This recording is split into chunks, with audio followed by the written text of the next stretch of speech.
Hey everybody, welcome back to another episode of Villain Talk. Today we're going to be focusing on one of my favorite childhood TV shows, and that is the 1995 Goosebumps TV series.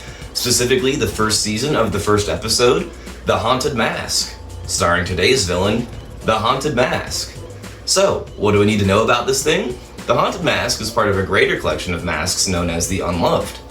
These masks were created by the shopkeeper, who tells us that they used to be a collection of beautiful masks of pristine condition, but that something went wrong when he was making them, and now they're these putrid, ugly masks fueled by pure evil.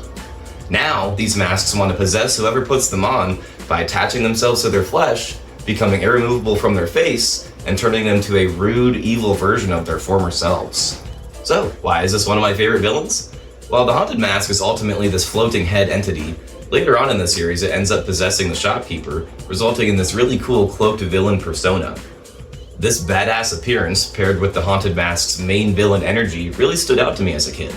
And I say that the Haunted Mask has main villain energy because it's one of the only villains that has multiple appearances throughout the Goosebumps franchise, other than Slappy and the Monster Blood.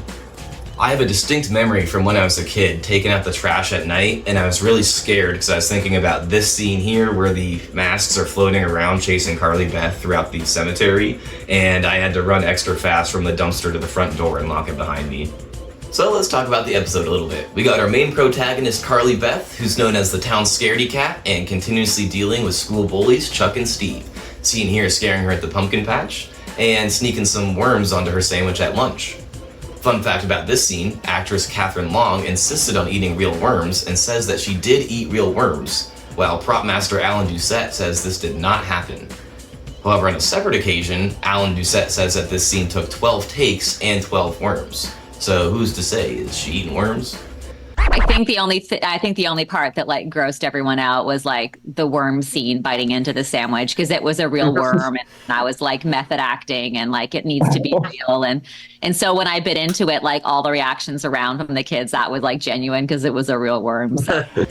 One thing I love about this scene is that one of the kids seen pointing and laughing is dressed up as a clown, and now I know this episode takes place on Halloween, but to be the only person dressed up in a costume while pointing and laughing at someone else is just kind of funny to me. Anyways, given the situation, Carly Beth's agenda is to buy a terrifying Halloween mask, scare Chuck and Steve with it, and get even by enacting her revenge. So she makes her way back to the party shop seen at the beginning of the episode, which, by the way, does still exist in Ontario, Canada, so that's pretty cool.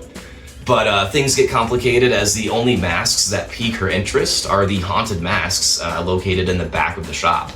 She more or less has to steal the haunted mask from the shopkeeper before going home and realizing that the mask is kind of hard to take off after she scares her brother with it.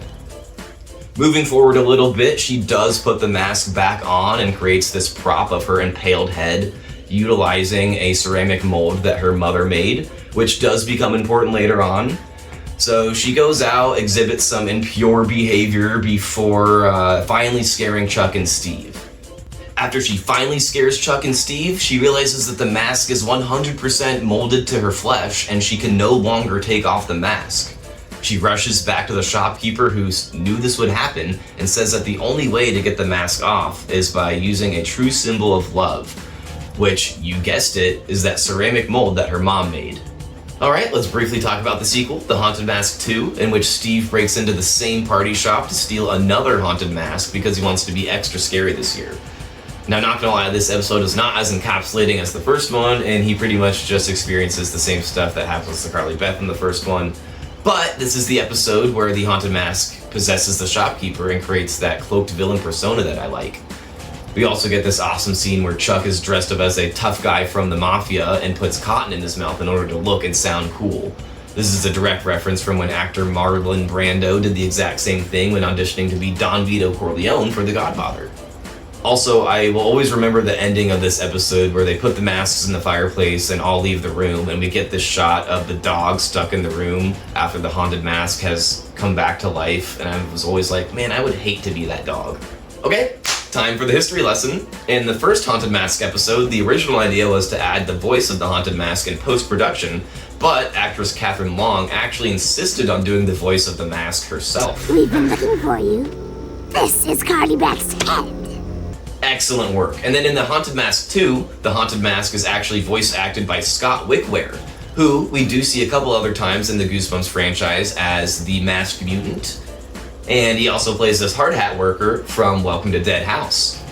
Now, all that being said, who we're actually going to look at today is the person who plays the shopkeeper, Colin Fox. I thought it'd be most appropriate to look at him as he's the character who created the Haunted Mask and also is the person who gets possessed by the Haunted Mask and creates that cloaked villain that I like so much. So we're just going to take a look at stuff he's credited throughout the past that I thought was interesting or important. Recently, he was uncredited as an old man on a show I used to watch as a kid called 16. In the early 2000s, there was a Canadian cartoon called Atomic Betty, and I thought it'd be relevant to bring up the fact that he played a villain on that show, Maximus IQ. He was also in a lot of episodes of the show called PSI, Chronicles of the Paranormal, where he played Professor Anton Hendricks. Not really sure anything about that, but big involvement there. In 1995, he played Nelson from the movie Tommy Boy. In the very early 90s, there was a animated Beetlejuice series, and he voice acted Dragster of Doom. He also voice acted King Harkonnen, hopefully I'm saying that right, in the 1989 The Legend of Zelda series. Personally, I think it's kind of cool that he was in 3 episodes of the Friday the 13th series, and then in 2 episodes of Alfred Hitchcock Presents. Probably one of the cooler facts I learned is that Colin Fox is credited in the movie A Christmas Story. Although he's never in the movie, he was in a deleted scene that is impossible to watch. The only evidence of this scene existing is some props and photos of it in a museum. In the early 70s, he was in 166 episodes of a show called Strange Paradise. Again, not really sure anything about that, but that seems important. And the very first thing he's credited for is being a narrator for a 1963 short called Again and Again. And I don't really know anything about that. There's not really much info I can find. Okay, well, thank you so much for watching. If you made it this far, I do have fun making these. I'll probably make more, and I'll probably be making some food again soon, so don't worry. Bye! Oh, I like it. It's really great. It's just, why do you want something that looks like me? I made something that looks like you, silly, because I love you.